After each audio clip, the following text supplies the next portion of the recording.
10년간의 결혼 생활을 마무리하고 2년 전 이혼해 혼자서 아이 키우고 있는 돌싱맘입니다. 혼자 힘으로 돈 벌고 살림하고 자식까지 키우는 게 여간 쉬운 일은 아니네요. 그래도 이 이혼을 후회해 본 적은 한 번도 없습니다. 아들이 이따금씩 아빠가 보고 싶다고 칭얼댈 때는 있는데 그때 미안한 마음이 드는 것만 제외하면 말이죠. 만약에 제가 가정을 지키겠답시고 이혼하지 않고 시댁이 원하는 대로 다 해줬다면, 꾸역꾸역 억지로 참고 그렇게 살면서 버텼다면 모르긴 몰라도 혈압 때문에 뒷목 잡고 쓰러져서 제 명에 못 살았을지도 모르겠네요. 제 인생을 돌이켜보면 썩 순탄한 편은 아니었습니다. 과거 아버지께서 빚보증을 잘못 써는 바람에 멀쩡했던 집안이 한순간에 폭삭 주저앉아버렸거든요. 지금은 어떻게 잘 이겨내서 평범하게 지내고 있긴 하지만 제가 결혼할 때만 해도 저희 집에서 그 어떤 지원을 기대할 만한 상황은 아니었습니다. 반면에 시댁은 저희 집과는 다르게 어느 정도 여유가 있는 집이었습니다. 남편 아래로 저랑 나이차가 얼마 나지 않는 신우가 있는데 한참 사회생활 해야 할 나이임에도 집에서 놀고 먹고 있었고 하고 싶은 공부가 있다고 해서 시부모님이 선뜻 당신들 돈으로 유학을 보내주는데 그것만 봐도 저희 집과 비교해서 많이 여유가 있는 집이구나 하는 생각이 들어서 부럽기도 했었죠. 하지만 그런 넉넉한 형편에도 불구하고 시댁에서는 저희에게 그 어떤 지원도 해주지 않았습니다. 거기에는 이유가 따로 있었어요. 시어머니는 저희가 돈이 없으면 없는 대로 시댁에 들어와 당신들 모시고 살 것이라 생각했던 거였죠. 시어머니가 간과하고 있었던 건 제가 모아놓은 돈이 어느 정도 있었다는 사실이었습니다. 애초에 저도 집에서 아무런 지원을 받지 못하는데 시댁에서 아무 지원을 안 해준다고 해서 그게 섭섭한 상황은 아니었거든요. 비록 남편이 당시 모아놓은 돈이 그동안 제가 모아놓은 돈과 비교했을 때 보잘것없이 초라한 액수긴 했지만 애초에 시댁 지원이 없다고 해서 결혼을 포기할 생각이었다면 남편의 청혼부터 거절했었을 겁니다. 당장 모아놓은 돈이 얼마 차이 나는 것보다 같이 꾸려나갈 미래가 더 중요하다고 생각했던 저였거든요. 그리고 돈이 아무리 없다고 해서 시댁에 들어가 빌부터 살 생각은 더더욱 없었고 말이죠. 그래서 결국 시댁에 들어와 살라는 시어머니의 제안을 거절하고 저희들이 모아놓은 것만 가지고 결혼식을 올리게 되었습니다. 제가 모아놓은 돈에다 대출을 더 받아서 전세로 신혼집을 구했어요. 남편이 모아놓은 돈을 가지고는 혼수를 마련했습니다. 다행히 결혼식 비용은 축의금 들어온 걸로 대충 다 처리할 수 있었어요. 그 와중에도 조금이나마 아껴보겠다고 신혼여행도 KTX 타고 경주로 짧게 다녀왔습니다. 한 번밖에 없는 신혼여행을 국내 여행으로 퉁치는 게 아쉽긴 했지만 해외여행은 나중에 자리 잡고 나서도 갈 수도 있는 거였으니 당장 아쉬운 마음은 뒤로 하기로 했죠. 아무래도 어릴 적에 빚보증 때문에 이꼴저꼴 다 보고 자랐다 보니 경제적인 어려움 없이 아이 둘 키우면서 평범하게 잘 사는 가정을 꾸리는 게 제 꿈이었어요. 경제적으로 안정감을 갖기 위해선 무엇보다 자가로 집을 가지고 있는 게 중요하다 생각했고요. 당시 남편은 이런 제 꿈을 존중해줬고 긴축하며 살아본 적은 한 번도 없었을진데 경제권을 저한테 넘겨주고 저한테 맞춰서 살아줬습니다. 용돈도 최소한으로 타서 쓰고 그 좋아하던 술도 끊다시피 하면서 저를 도와줬었죠. 결혼 첫 해에 여름이 굉장히 더웠던 걸로 기억되는데 그때 에어컨도 없이 선풍기 2대로 여름을 보냈어서 더 기억에 남는 것 같습니다. 그렇게 허리띠 졸라매며 사는 와중에도 사랑은 싹튼다고 결혼 2년차가 되던 해에 첫째 아이를 갖게 되었어요. 자녀 계획이 없었던 게 아니다 보니 조금 이른감이 있었지만 이렇게 된 거 잘 키워보자고 했어요. 하지만 또 팔자 편하게 애 키우겠다고 제가 집에서 쉴 상황은 아니었다 보니 앞으로 어떻게 해야 할지가 정말 막막했습니다. 그러던 와중에 저희 친정의 빚도 다 갚아내고 조금씩 여유가 생기기 시작했어요. 집안 형편 때문에 제가 가고 싶던 대학도 포기했던 게 결혼할 때 한 푼도 못 보태줬던 게 평생 마음의 짐이었다며 친정어머니께서 조리원 비용도 내주셨고 아이도 대신 돌봐주시겠다고 해주셨습니다. 그 덕에 저는 딱 2달 몸 추스르고 복직해서 맞벌이 생활을 이어갈 수 있었습니다. 그때가 한참 돈 모으는데 속도가 붙기 시작한 와중이었거든요. 그런데 아이 생겼다고 애 키워야 한다고 제가 덜컥 회사를 그만둬버리면 앞으로 돈을 모으기는커녕 여태껏 애써 모아놓은 돈까지 전부 까먹겠다 싶은 상황이었거든요. 그런데 저희 어머니께서 이렇게 선뜻 아이를 봐주시겠다 하니 정말 천만다행이다 싶었고 그 감사함은 이루 말할 수가 없었습니다. 하지만 그러던 와중 시어머니의 불만이 날이 갈수록 심해져 갔어요.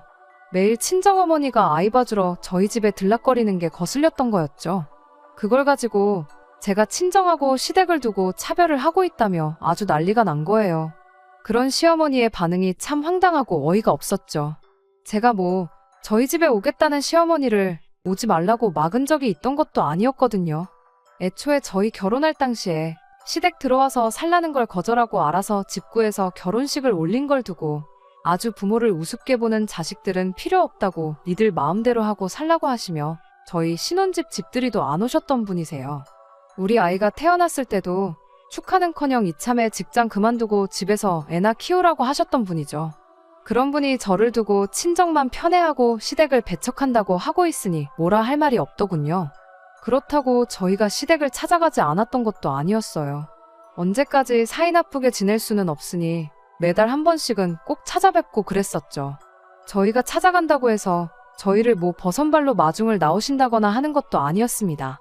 허리가 아프네, 몸이 쑤시네 하면서 밀어놓은 집안일을 저에게 눈치 주면서 시키기가 일쑤였고 저희는 한푼이 아쉬워 아끼고 있는 와중인데 그걸 알고 있으면서도 이게 먹고 싶네, 저게 먹고 싶네 하면서 저희들 데리고 외식 나가 한 번에 20만 원, 30만 원씩 쓰게 만드는 게 일이었죠. 계산할 때가 되면 그깟 외식비 얼마 나온 걸 가지고 손을 바들바들 떨고 있느냐며 그렇게 돈을 아끼고 싶으면 시댁에 들어와 사는 게 맞지 않느냐고 빈정대질 않나? 저보고는 사돈 다 늙어서 애나 돌보게 만들고 개고생을 시키고 있다며. 불효가 다른 걸 두고 불효라고 말하는 게 아니고 너가 하는 짓을 두고 불효라고 하는 거라고 악담을 퍼붓기도 하셨습니다. 이참에 회사 그만두고 애도 직접 키우고 시댁 들어와 살면서 돈도 아끼고 살림하면서 효도나 하라고 하는데 말도 안 되는 소리였죠. 친정어머니 고생시키고 있던 건 틀린 말은 아니지만 그 고생은 저희 어머니가 하고 계셨는데 왜 저희가 시댁에 들어가서 시어머니한테 효도를 해야 한다고 하는 건지. 그런 앞뒤가 맞지 않는 소리를 하면서 계속 합가를 하자고 나오는데 그게 솔직히 너무 부담스러웠습니다. 제 나름대로 이런 시어머니의 악담은 한 귀로 듣고 한 귀로 흘려보내며 싹 다 무시하려고 노력했어요. 잊을만 하면 전화해서 저한테 잔소리를 해댔고 저희가 시댁에 직접 찾아뵙는 날이면 그때는 아예 얼굴 보는 앞에서 대놓고 갑질을 하고 그랬지만 언젠간 좋은 날이 오겠지 하고 생각하며 속으로 꾹꾹 눌러 참고 애써 무시했습니다. 시어머니가 저렇게 악담을 쏟아내는 와중에도 어머니라고 해서 찍소리도 못하고 멀뚱히 있는 남편이 원망스러울 때도 있었어요. 하지만 최대한 그런 남편의 심정도 이해해주려고 노력했습니다.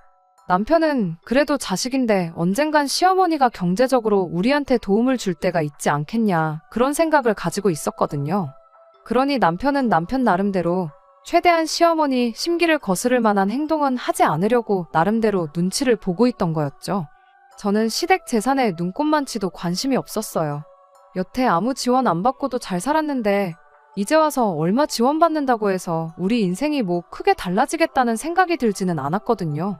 남편 딴에는 자기가 결혼할 때 저보다 돈을 조금 해온 게 마음에 걸려서 그랬던 거라고 하지만 그깟 돈 얼마보다 중간 역할이나 잘해줬으면 더 좋았겠다 싶을 때가 한두 번이 아니었습니다.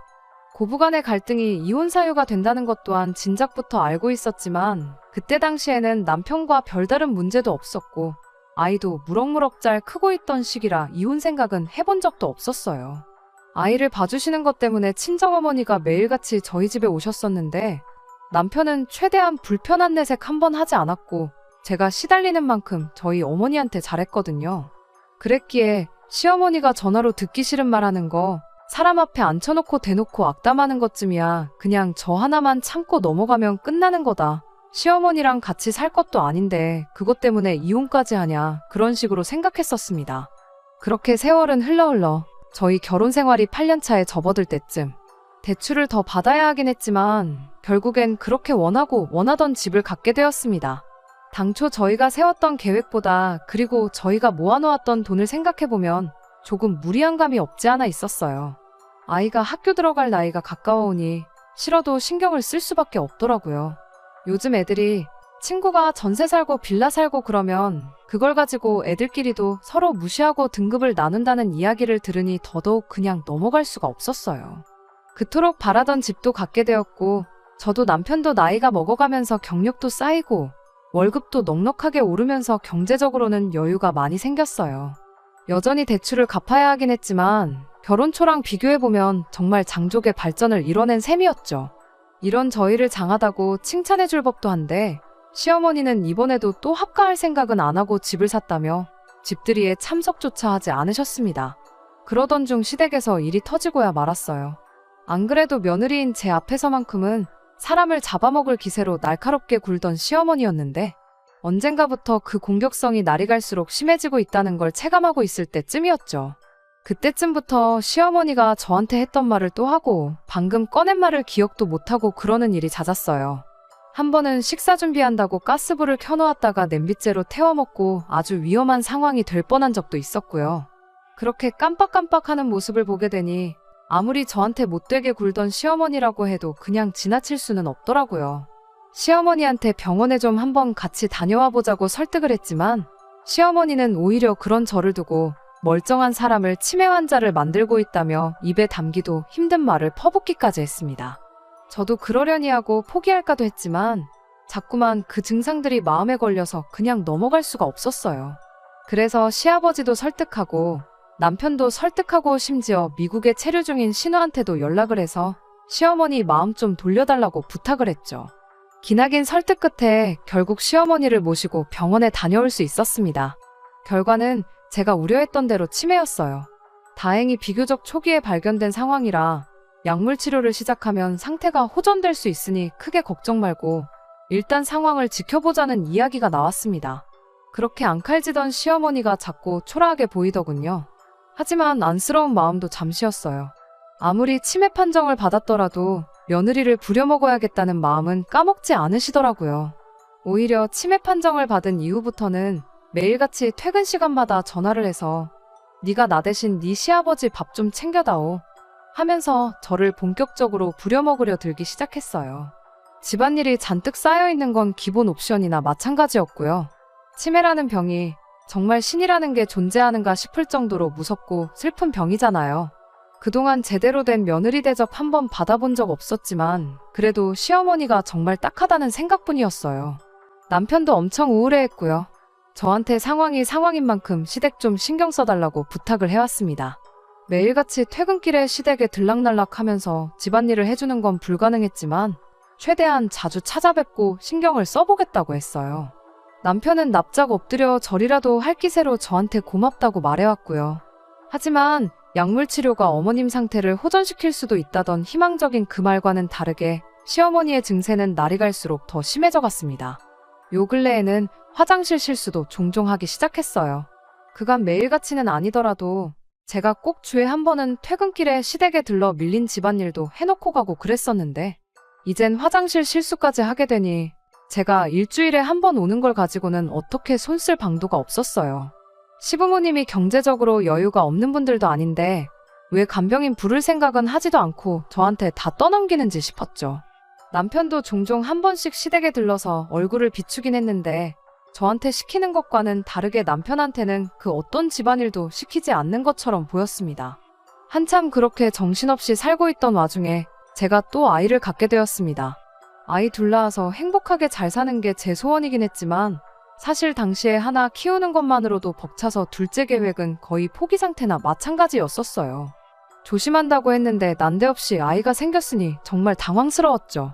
집을 이사하면서 대출도 새로 받았고 저희 어머니한테 또 갓난쟁이부터 새로 한 명 더 키워달라 부탁드리기엔 너무 염치가 없는 거 아닌가 하는 생각을 하니 어떻게 말을 꺼내야 할지 고민이었어요. 다행히 저희 어머니께서는 둘째고 셋째고 낳기만 하면 당신이 다 봐줄 테니 그런 부분에 있어서 걱정은 하지 말라고 건강하게 출산할 생각만 하라며 저를 안심시켜 주셨어요. 친정어머니 덕분에 안심이 되긴 했지만 한편으로는 시댁엔 어떻게 이 이야기를 꺼내야 하나 싶었습니다. 그나마도 제가 주마다 한두 번씩 얼굴 비추고 집안일 도와드리고 그랬는데 이제 둘째가 생겼으니 앞으로는 그걸 못 해드린다는 말을 전해야 했으니까요. 시아버지의 반응은 제가 예상했던 그대로였습니다. 오히려 제 예상보다 더하며 더했지 절대 덜하지 않았어요. 시아버지한테서 치매 환자인 시어머니를 살펴야 하는 이 시국에 둘째를 갖는 게 말이나 되냐며 니들 지금 생각이 있냐 없냐는 잔소리를 들어야 했습니다. 그리고 애 가진 게 무슨 벼슬이냐고 네가 애를 가진 거랑 아픈 시어머니 돌보는 거랑 무슨 상관이 있냐는 소리를 하더군요.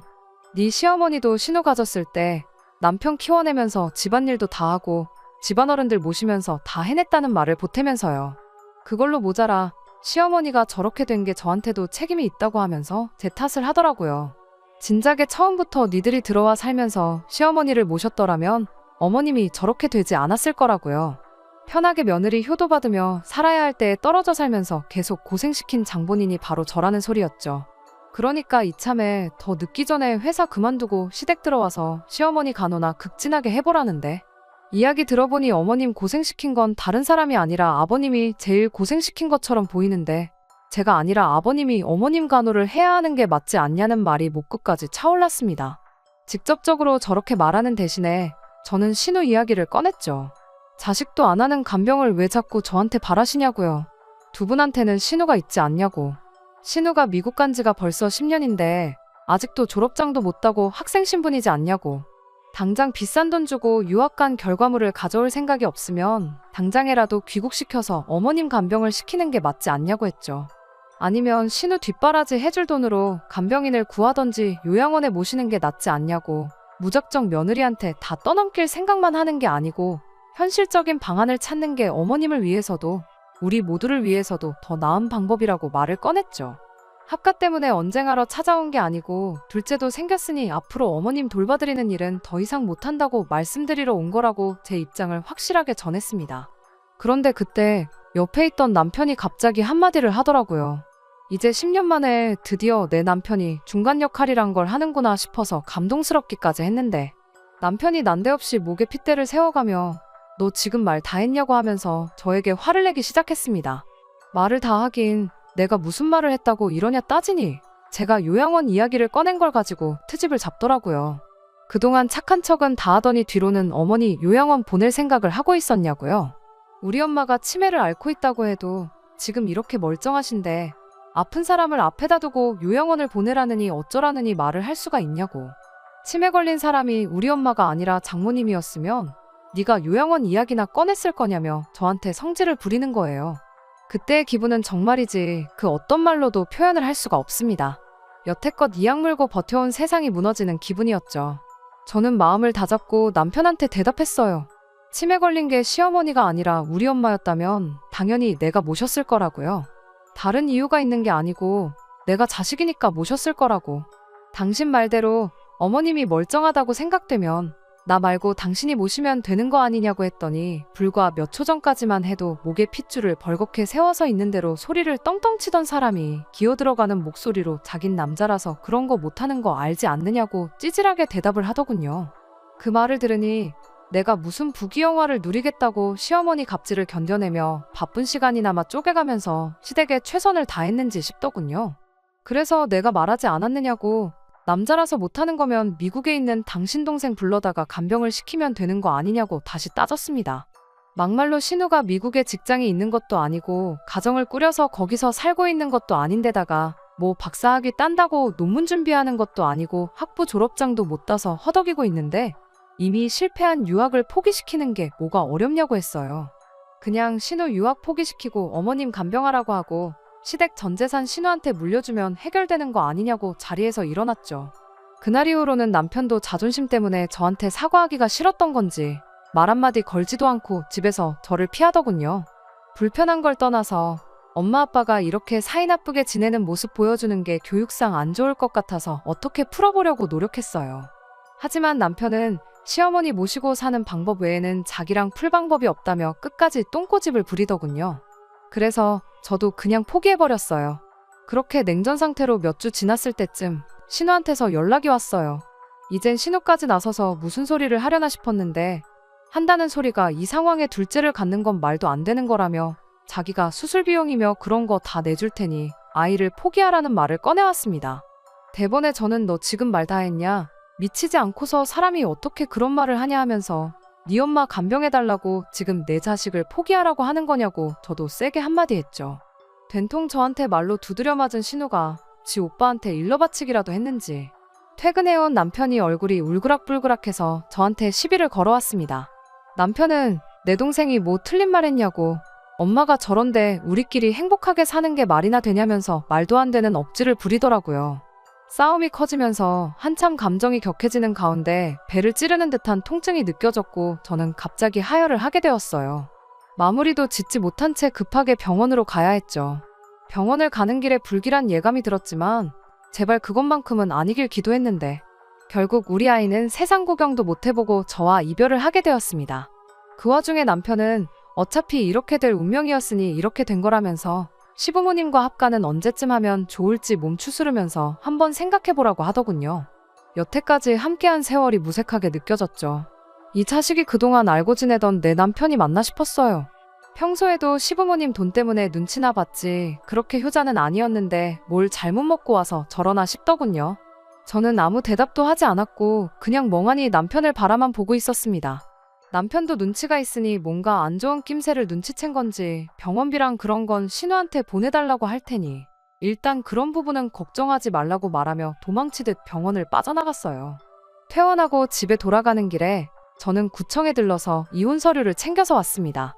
그리고 그날 저녁 남편한테는 퇴근하면 시댁으로 오라는 말 한마디 남겨놓고 혼자서 이혼 서류를 작성하기 시작했죠.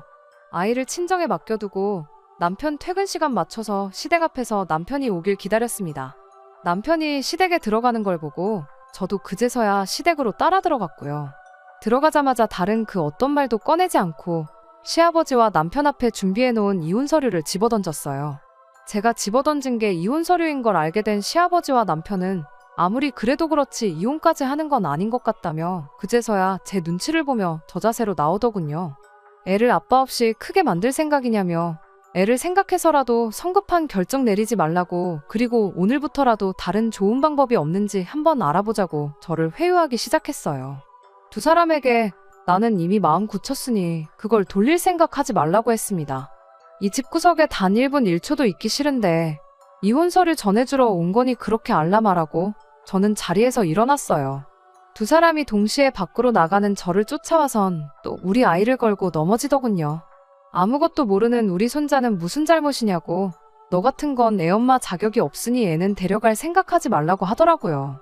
애 보고 살고 싶으면 이혼은 없던 걸로 하라고 겁을 주는데 사실 양육권을 포기하고픈 마음은 눈꼽만치도 없었지만 괜히 아이 때문에 망설이는 모습을 보여줬다간 그걸 빌미로 주도권을 넘겨주게 될까봐 알겠다 말하고 양육권은 포기할 테니 우리 아이 훌륭하게 잘 키워달라고 대답했죠. 제가 강하게 나오니 시아버지가 애를 엄마 없이 어떻게 키우냐며 어버버버거리고 있고 남편도 악에 받쳐서는 나는 절대 이혼만큼은 해줄 생각이 없다며 저 보는 앞에서 이혼 서류를 갈기갈기 찢어버리면서 맞불을 놓더군요. 그런 남편에게 협의 이혼을 할 생각이 없는 것 같은데 그럼 나도 어쩔 수 없겠다고 날 박는 대로 변호사 선임해서 법대로 해야겠으니 한번 갈 때까지 가보자고 했죠. 대신 법대로 하는 만큼 미국에 있는 신우를 포함해 당신 식구들 전부에게 위자료도 제대로 청구할 테니 그건 그렇게 알라고 엄포를 놓았습니다.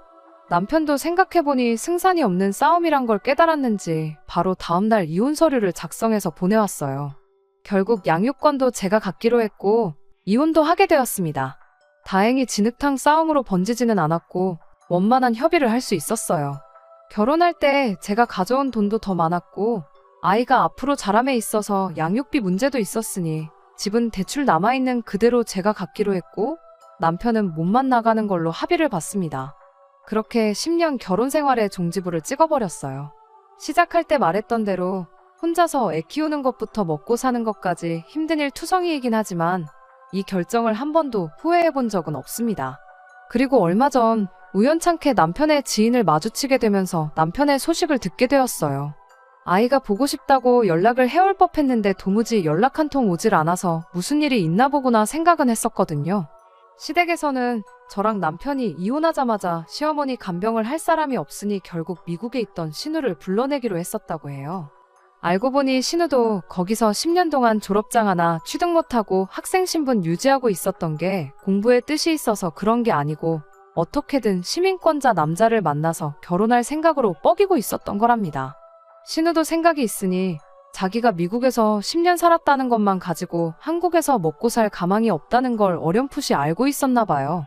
거기에 치매 걸린 시어머니까지 모셔야 한다면 직장은커녕 결혼도 물 건너가겠다는 생각이었나 봐요. 그래서 어머니를 자기가 모시는 대신 시댁 유산은 전부 자기가 물려받는 걸로 하자고 제안했고 남편한테는 유산 포기각서를 쓰라고 강하게 나왔다고 합니다. 저희 결혼 생활 내내 남편이 시댁에 직접적으로 뭘 해줬던 건 며느리인 저를 부려먹는 것 말고는 전무했지만 남편은 그마저도 전부 자기 공 아니었겠냐며 여태까지 10년간 자기가 모신 게 있는데 어떻게 유산을 포기할 수가 있겠냐고 각서는 못 써주겠다고 나왔대요. 신우도 단호하게 그럼 오빠랑 아빠가 알아서 모시라고 한마디 했고 그 길로 가족들과 연 끊고 아예 미국에 눌러 살기로 했답니다. 남편과 아버님에겐 마지막 카드나 마찬가지였던 신우가 사라지고 나니 달리 선택지가 없어서 결국 남편이 시댁에 들어가서 아버님과 번갈아가며 밤낮으로 시어머니 간병을 하기로 했다나 봐요. 그런데 남편은 곧 죽어도 일하고 돌아와서 어머님 간병을 할 생각이 없었던 건지 일부러 퇴근도 늦게 하고 그러면서 모든 짐을 시아버지한테 떠넘겼다네요. 견디다 못한 아버님은 간병인을 구할 테니 남편 보고 간병인 비용을 대라고 나왔다 하고요. 남편 월급을 제가 뻔히 알고 있는데 지원금이 얼마나 나오는지는 모르겠지만 그 비용 빼고 나면 남편 월급에서 남는 게 거의 없을 거거든요. 그래서 간병인을 구하려던 계획도 무산이 되었고 어머님은 결국 집 근처 요양원으로 모시게 되었답니다. 그러는 과정에서 남편과 시아버지 관계도 소원해져서 결국 견디다 못한 남편은 그 집에서 독립을 해서 나왔고 지금은 회사 근처에 코딱지만한 원룸 하나 구해서 거기서 혼자 먹고 자고 살고 있다고 하더라고요. 사실 마음 한편으로는 시댁 식구들이 그동안 제가 얼마나 고생을 했는지 뼈에 사무칠 정도로 한번 직접 느껴봤으면 하는 바람이 있었어요. 시어머니도 오래오래 사셔서 더 오랫동안 시댁 식구들을 괴롭혀주셨으면 했죠. 그런데 제 이혼을 계기로 아예 온 시댁 식구들이 서로 연 끊고 뿔뿔이 흩어지게 되었다는 이야기를 들으니 이것도 나쁘지 않은 결과인 것 같아서 속으로 혼자 만족스러워했네요. 뿌린 대로 거둔다는 말이 괜히 있는 말이 아니구나 싶기도 했고요.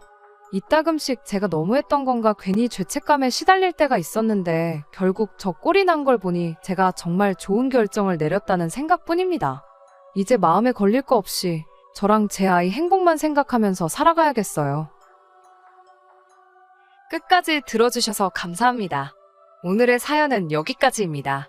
구독과 좋아요, 알람 설정 부탁드리고 더 좋은 사연으로 다시 찾아뵙겠습니다. 감사합니다.